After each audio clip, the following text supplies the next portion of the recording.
बतू फैल गई बात।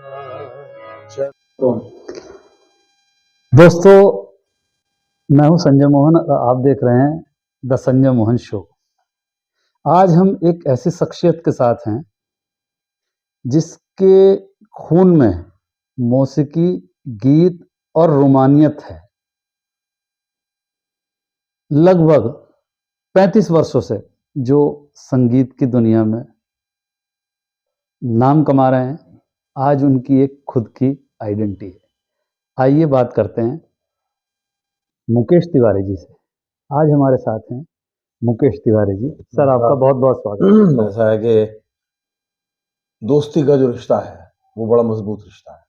क्या बात है। और हम लोग अच्छे दोस्त हैं और मैं आपकी इज्जत करता रहा हूँ हमेशा से सर, और आपके कामों में भी जितना मैं दखल दे सका मैंने दिया। बिल्कुल सर। लिहाजा एक दोस्ती की बात थी, आपने फोन किया, मैंने कहा sir thank you. Mukesh Tiwari साहब से शुरुआत करेंगे एक बेहतरीन शेर के साथ। जी, एक बहुत खूबसूरत शेर है जो मैं हमेशा अपने हर प्रोग्राम में इरशाद, पढ़ता हूँ और उसी से आगाज करता हूँ मैं। इरशाद। और मैं भी मानता हूँ कि वो ईश्वर अल्लाह जो भी ताकत है, भाई हम लोग उसको जो है देवी देवता मानते हैं, वो लोग उसको अल्लाह मानते हैं, वो उसको गुरु नानक मानते हैं। तो वो जो भी ताकत है वो वहां आ जाती है। ये मेरा दावा है। इस शेर को पढ़ने के बाद मुझे ऐसा महसूस होता है। वो शेर है कि खुदा को भूल कर जो ना खुदा को याद करते हैं, खुदा को भूल कर जो ना खुदा को याद करते हैं, उसको भूल गए। सर, ना खुदा मतलब ना खुदा माने नाविक के जो नाविक, पार जो पार लगाता है।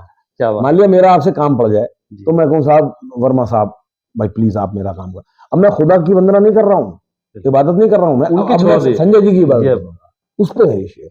खुदा को छोड़कर, खुदा को भूल कर जो ना खुदा को याद करते हैं उन्हें बर्दाश्त इस दुनिया में जिल्लत करनी पड़ती है। क्या बात है सर। और खुदा का फजल हो शामिल तो फिर ऐसा भी होता है, उसकी निगाह कर सीधी हवाओं को चरागों की हिफाजत करनी पड़ती है। क्या बात है, क्या बात और है। इसके बाद वो ताकत जो है वो वहीं आ जाती है और वही ताकत मुझसे गवा लेती है। क्या बात है सर। पहले तो सर हमें ये बताएं, आपके संगीत की कैरियर की शुरुआत कहाँ से हुई और किन किन रास्तों से होते हुए अभी आप यहाँ तक पहुंचे? एक्चुअली शुरुआत तो जब मैं 3rd क्लास में था तो हापुड़ में मैंने वहाँ पे एनुअल फंक्शन था उनका, तो एक मैडम ने हमें तैयार कराया गाना, और वो गाना था क्लासिकल, मन तड़पत हरि दर्शन को आज। पहला गाना मेरा वो था। उन्होंने वो मुझे रटवा दिया, मैंने रट लिया क्योंकि तब तक अकल थी नहीं। 3rd 4th क्लास की बात है, 3rd क्लास। तो मैंने वो गाया प्रोग्राम में। वो साहब वहाँ शोर मच गया, वहाँ लोगों ने कंधे पे उठा लिया, कोई कुछ कर। तो मुझे 2 साल तक ये समझ में नहीं आया कि मैंने ऐसा क्या काम कर दिया कि इन लोगों ने इतनी तारीफ कर दी।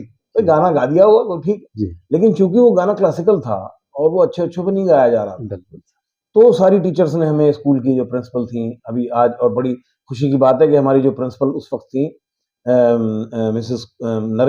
मिस नरेंद्र कौर कोहली, वो सर ये 12th की बात है सर? नहीं, ये 3rd 4th की बात है। 3rd 4th। और वो आज भी जिंदा हैं और बहुत अच्छे से हैं। क्या बात। मुजफ्फरनगर में मेरे शोज भी देखती हैं। क्या बात। उनका आशीर्वाद भी मुझे मिलता रहता है। क्या। तो फिर उन्होंने ये कहा कि साहब आप म्यूजिक मत छोड़ो आप।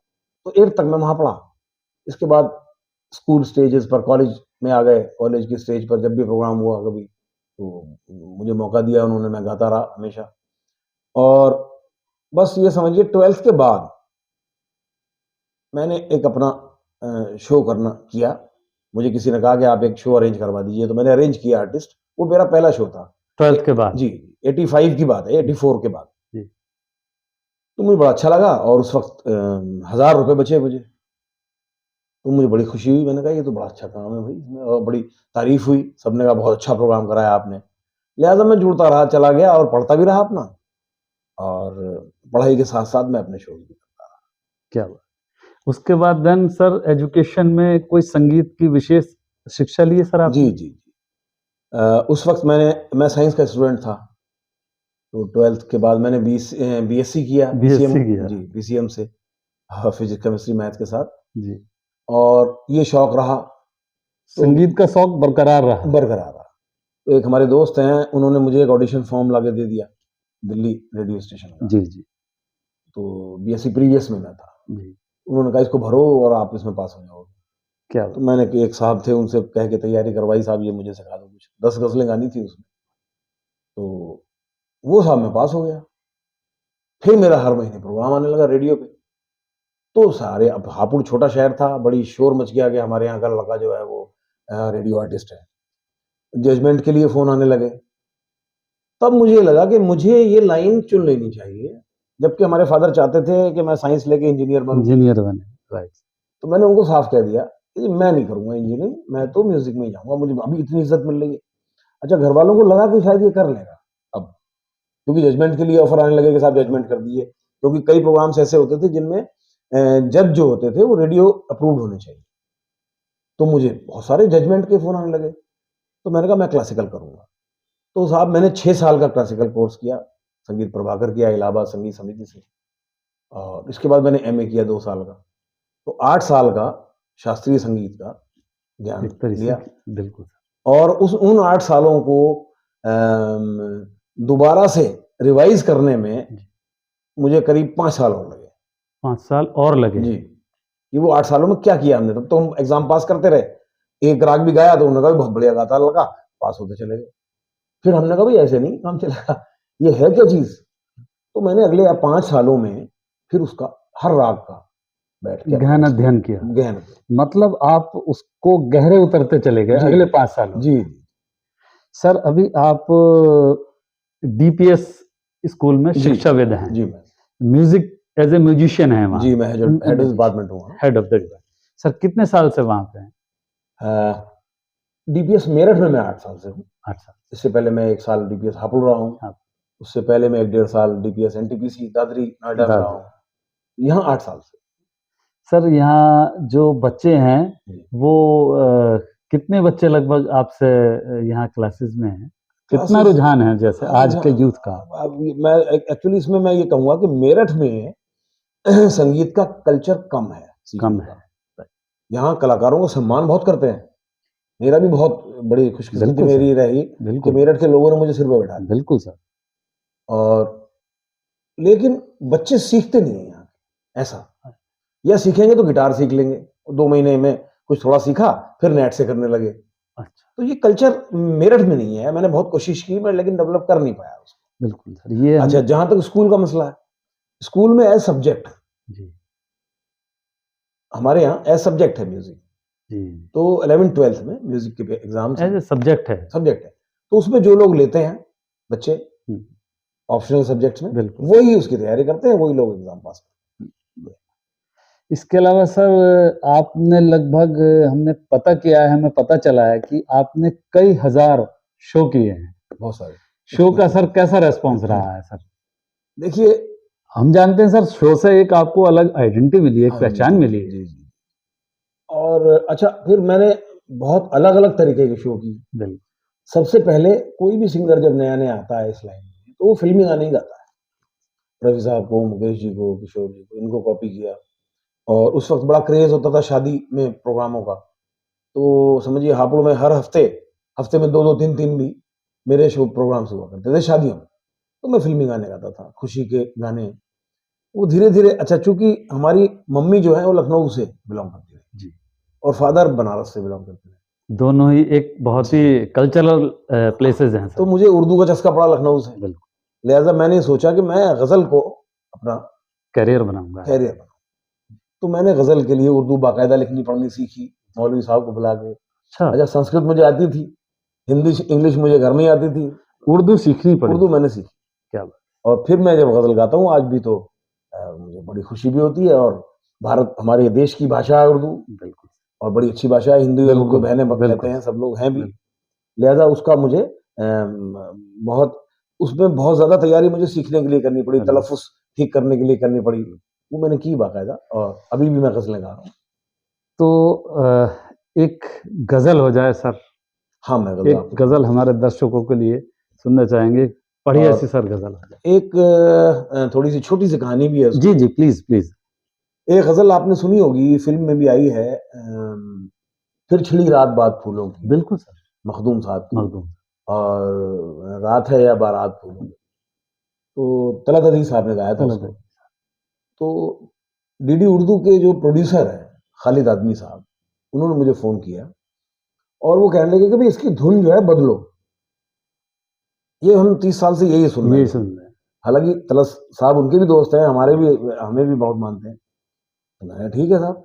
अभी दूरदर्शन में मेरा पिछले महीने प्रोग्राम आया, अच्छा, उसमें मैंने ये गज़ल गाई थी इस धुन के साथ, इसलिए क्या मैं बात धुन है। सुनाना चाहता हूँ। क्या बात है सर, प्लीज।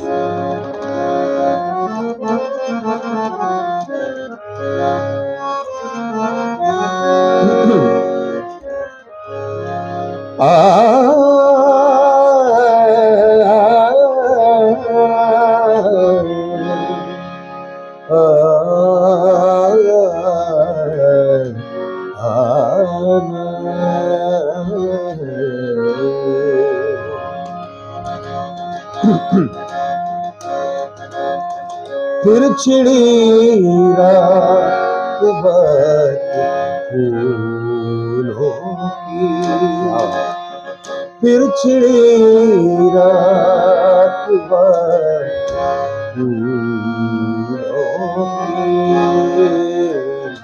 रात है बारात फूलों की, फिर छिड़ी रात बात फूलों की। क्या बात है, क्या इसमें एक शेर है क्या जो पहले रिकॉर्ड में सुना नहीं होगा। जी जी जी, मखदूम प्लीज साहब की गजल है। जी।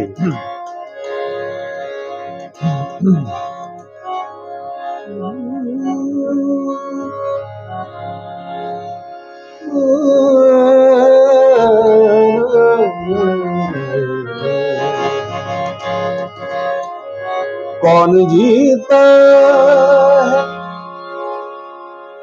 करके फूलों पर, कौन करता है बात फूलों की, रात है बारात फूलों क्या की, फिर छेड़ा बात फूलों की। क्या बात है सर, क्या बात है सर, क्या बात है सर, क्या बात है सर, क्या बात ये गजल थी। है। ये सर आपने इसको एक तरह से गजल को थोड़ा मॉडिफाई कर दिया, मॉडिफाई कर दिया, धुन बदल के उसकी, धुन बदल दी और है रंग सर। दूसरा आ गया, रंग दूसरा है। हाँ, और दूसरे राग की भी बात हो गई, दूसरा राग भी आ गया। बिल्कुल। तो हम लोग एक्चुअली हम लोग राग के आधार पर गजल को ढालते हैं। उसमें कैसे जो शब्दों की जो उसके लफ्ज की डिमांड है, उस डिमांड को पूरा किया जाता वो है। पूरा किया। और मैं एक डेमोन्स्ट्रेशन 2 लाइन का आपको सुनाऊंगा, जी और ये बहुत खास बात मैं बताऊंगा, अपने दर्शकों को भी बताना चाहता हूँ। जी जी, गजलें बहुत प्लीज। गाते हैं लोग, बिल्कुल सर। लेकिन गजल सिंगर का पर्पस क्या होता है? जी। गजल सिंगर का पर्पस है गजल की जबान बन जाना। गजल सिंगर गजल की जबान होता है। क्या बात, जबकि किताब में गजल लिखी हुई है, हाँ ठीक है, वो मुकम्मल भी है, आप उसको पढ़ते हैं, मुशायरे में लोग पढ़ते हैं, बिल्कुल। लेकिन गाते क्यों हैं? तरन्नुम में या कैसे तरन्नुम में क्यों गाते हैं? मुशायरे में भी तरन्नुम में गाते हैं। बिल्कुल। तो गजल सिंगर का काम क्या हुआ? मुझसे पूछा था किसी ने, उसका बहुत लंबी कहानी थी वो। तो मैं हैरान हो गया, मैंने कहा भाई गजल गाते ही हैं? उन्होंने नहीं साहब, क्यों गाते हैं? क्यों गाते? तो मैंने कहा, जवाब नहीं बना मुझे, तो ऐसे कैमरे खुले हुए थे, मैंने कहा मैं 1 सेकंड में आ रहा हूँ, ये रुक जाए। तो मैं सोचने गया कि मैं क्या जवाब दूं कि भाई आप क्या करते हैं इसमें साहब? गजल तो मुकम्मल है अपने आप, बिल्कुल। आपका क्या रोल है? मैं वहां से आया तो एक तस्वीर थी बड़ी खूबसूरत, किसी लेडी की तस्वीर, ऐसे पानी लेके। तो मैंने उनसे कहा कि, मैंने कहा देखिए साहब, इसको कैमरे इधर करिए आप। उन्होंने किया। मैंने कहा इसमें कैसी है? उन्होंने कहा बहुत अच्छी है, बिल्कुल कंप्लीट लग रही है, ये सारी चीजें। मैंने कहा कंप्लीट नहीं है, इसमें एक बहुत बड़ी कमी है कि ये बोल नहीं सकती। तो गजल बोल नहीं सकती जब तक कि गजल सिंगर बोलेगा नहीं साथ में। तो हम जबान है गजल की। और एक शेर है परवीन शाकिर साहिबा का जी, वो है कि कू बकू फैल गई बात शनासाई की, मतलब भी बता दूंगा क्योंकि बहुत सारी भारी चीजें हो जाती हैं, बिल्कुल बिल्कुल, तो जिनके लिए मुश्किल हो। कू बकू माने गली गली गली, फैल गई बात शनासाई की, शनासाई माने प्यार मोहब्बत, प्यार मोहब्बत की बात गली गली फैल गई। उसने खुशबू की तरह मेरी पजीराई, उसने इस बात को खुशबू की तरह फैला दिया, यानी पुख्ता कर देना, किसी चीज को प्रूव कर देना। और किस तरह, जैसे खुशबू फैलती है। उसने कहा भाई मुझे मोहब्बत है इससे। क्या बात। तो ये शेर है गजल, और इसमें एक जो शेर है उस पर मैंने डेमोन्स्ट्रेशन बनाया है प्लीज सर। कि वो शेर था अभी याद आएगा, बताता जी जी हूँ। मेन शेर वही है।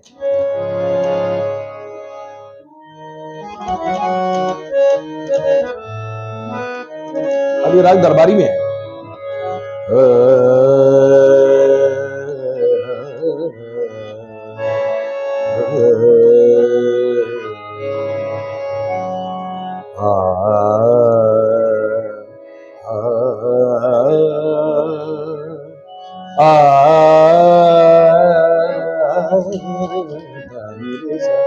धनी पा मा प ध नि सा रे ग मा प ग मा ग खूब खूब फैल गई बाचना की, खूब खूब है उसने खुशबू की तरह, खुशबू जैसे फैलती है, उसने खुशबू की तरह मेरी पजीरा की बकूफ है। इसमें एक शेर है कि कैसे कह दूं कि मुझे छोड़ दिया है उसने। बात तो सच है मगर बात है रुसवा। अब ये शेर है कि इसमें बहुत जोर पड़ता है कहने में कि मुझे छोड़ दिया। तो वो लाचारी जो है मैं गले से पेश कर रहा हूँ। क्या बात है सर, क्या बात ये मेरा एक अपना वो है डेमोन्स्ट्रेशन। कैसे कह दूं कि मुझे छोड़ दिया है उसने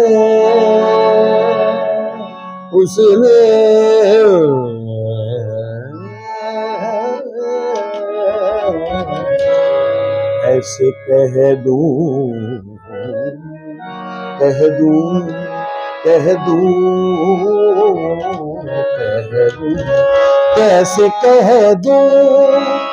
कैसे कह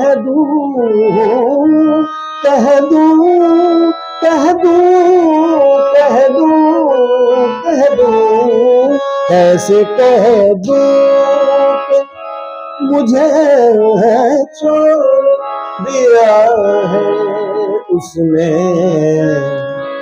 बात तो सच है, सीधी बात, बड़ी आसानी से। क्या बात है। बात तो सच है मगर बात है रुसवाई की। क्या बात है, क्या वकूफ है। एक डेमोन्स्ट्रेशन छोटा सा, कि हमें जो करना होता है गले से ही करना होता है। और आप देखिए फिल्म देखते हैं आप, तो एक छोटी सी बात होती है और पिक्चराइजेशन ही पूरा कर देता है, उसी पे हो जाता है। बिल्कुल, कोई किसी को मारने जा रहा, लड़ाई वड़ाई हो रही है, पता चला वो जो है दिया बुझ गया, वो पता चल गया आपको कि साहब मर गया वो, या कोई लेडी बैठी इंतजार कर रही है, उसका आदमी कहीं आ रहा कहीं से, तो दिया बुझा के दिखा दिया। और बहुत सारे सीन है, हाँ, जो फिल्मों में मोहब्बत करते हुए दिखाने, वो 2 फूल मिला दिए। तो हमारे सामने मजबूरी सबसे बड़ी है कि हमें सारा काम गले से करना पड़ता है। गजल गाना इसलिए मुश्किल है। बिल्कुल सर, बिल्कुल, क्योंकि इसलिए आजकल के जो समय में है वो गजल सिंगर मिलने बहुत मुश्किल, कम गाने, मॉडर्न गाने, पुराने गाने गाने वाले बहुत हैं, लेकिन सर हमने देखा है कि गजल सिंगर अब बहुत कम मिलते हैं अभी।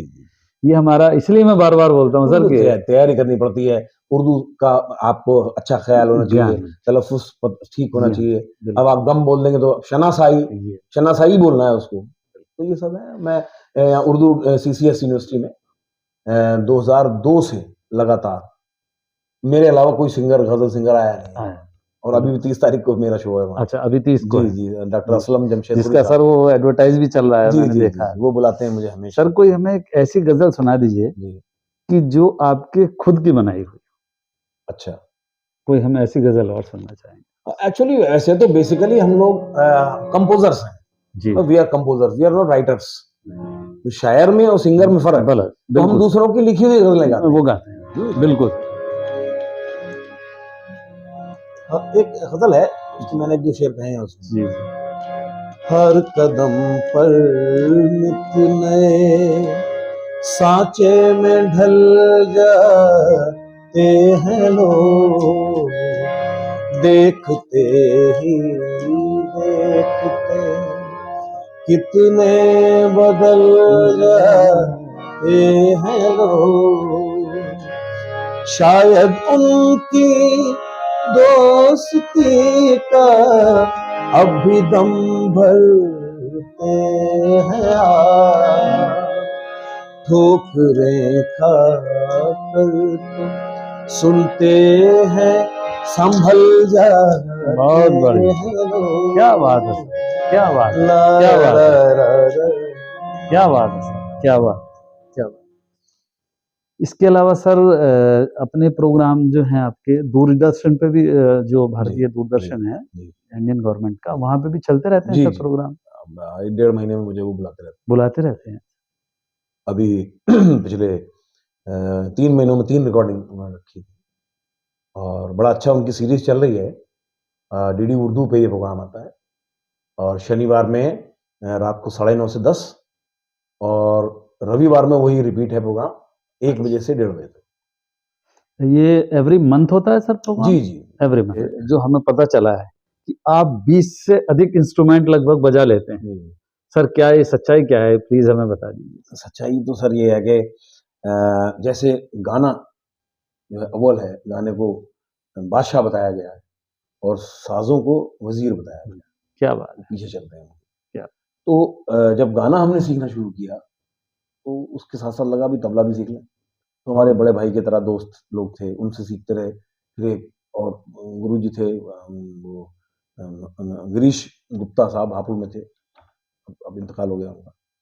उनसे सीखने पहुँच गए, तो हमने ये सीखा शौक-शौक में। क्या? और जब मेरे शोज़ शुरू हो गए अपने, तो कभी कीबोर्ड वाले, उनसे मैं पूछता, भाई कॉर्ड बताओ कैसे होती है, क्या होती है? बस उन्हीं लोगों से सीख-सीख के इंस्ट्रूमेंट में सारे बजाने लगे सारे। कुछ अपना भी फिर दिमाग लगाया उसमें, बिल्कुल तो बहुत सारे इंस्ट्रूमेंट्स बज गए। और तबले की बाकायदा मैंने तालीम ली 6 साल। ये बात। तो अच्छा, फिर एक चीज़ और भी है, जो तबला बजा लेगा, वो ढोलक बजा ऑलमोस्ट लेगा, हाँ, वो कॉन्गो भी बजा लेगा, बिल्कुल वो जरूर, पैड भी बजा लेगा, ये बिल्कुल सब उसके चीज़ें। साथ। इसके साथ सर आपको नेशनल अवार्ड अवार्ड भी आपको मिले हैं, कौन-कौन से सर अवार्ड मिलेंगे, थोड़ा हमें भी बताएं। अवार्ड तो सर बस ईश्वर की कृपा है, भगवान की मर्ज़ी है। इंटरनेशनली मैं हिंदू महासभा की तरफ से मुझे भजन गाने के लिए जी, मॉरिशस बुलाया गया था क्या बात। 2001 में। अच्छा। मैं वहाँ 15 दिन रहा था। अच्छा। वहाँ पे मेरे 15 ही शो हुए थे, रोज़ एक। क्या बात। तो वहाँ पे बड़ा अच्छा चलन था, वहाँ मंदिरों में हिंदू लोग बहुत हैं, जी, तो मंदिर में बड़े कार्यक्रम होते हैं और बड़ी श्रद्धा से वो लोग सुनते हैं बिल्कुल। और वहाँ की गवर्नमेंट पैसा खर्च करती है। हाँ, इस चीज़ उन्होंने मुझे पैसे भी दिए थे, लिहाज़ा हिंदू महासभा की तरफ से मैं गया था, वो सर्टिफ़िकेट उसका है मेरे पास। क्या बात है। एक सर आखिरी बात हम ये पूछना चाहेंगे, आजकल की जो यूथ जनरेशन है, जी। जो जो भी संगीत की तरफ हुँ। रुचि रखते हैं, जी। उनको क्या संदेश देना चाहेंगे? मैं संदेश एक ही देना चाहता हूँ साहब, हर जगह, हर मंच से मैं कहता हूँ हुँ। और कहीं जजमेंट भी अक्सर करता रहता हूँ मैं, तो वहाँ भी मैं यही कहता हूँ कि जितना हो सके सीखें। सीखने की कोई एज नहीं है एज नहीं। और एक कल्चर खुद में डेवलप होना ज़रूरी है। आप म्यूज़िक के आदमी नहीं हैं, लेकिन आपको बड़ी अच्छी समझ है संगीत की, मैं जानता हूँ और आप उसमें पूरी रुचि लेते हैं। जी, तो एक आप किसी को सिखाएँ ना, आप टीचर ना बने, बिल्कुल, लेकिन अपनी खुशी के लिए तो सीखें कम से कम कि आप समझे भई ये यमन बिल्कुल, राग चल रहा है, कितना अच्छा लग बिल्कुल, रहा है। तो काला अक्षर भैंस बराबर ना हो, बिल्कुल। इसलिए मैं मेरठ वासियों को भी ये कहना चाहता हूँ ख़ास तौर से कि थोड़ा-सा कल्चर डेवलप करें, अपने अंदर भी, अपने बच्चों में भी, कि वो जिस तरफ बच्चे का रुझान है, संगीत की जिस विधा को वो छूना चाहता है, आप उसी उसको डायरेक्शन में प्रमोट करें, प्रमोट उसको सिखाएँ। आगे सीखना बहुत ज़रूरी है।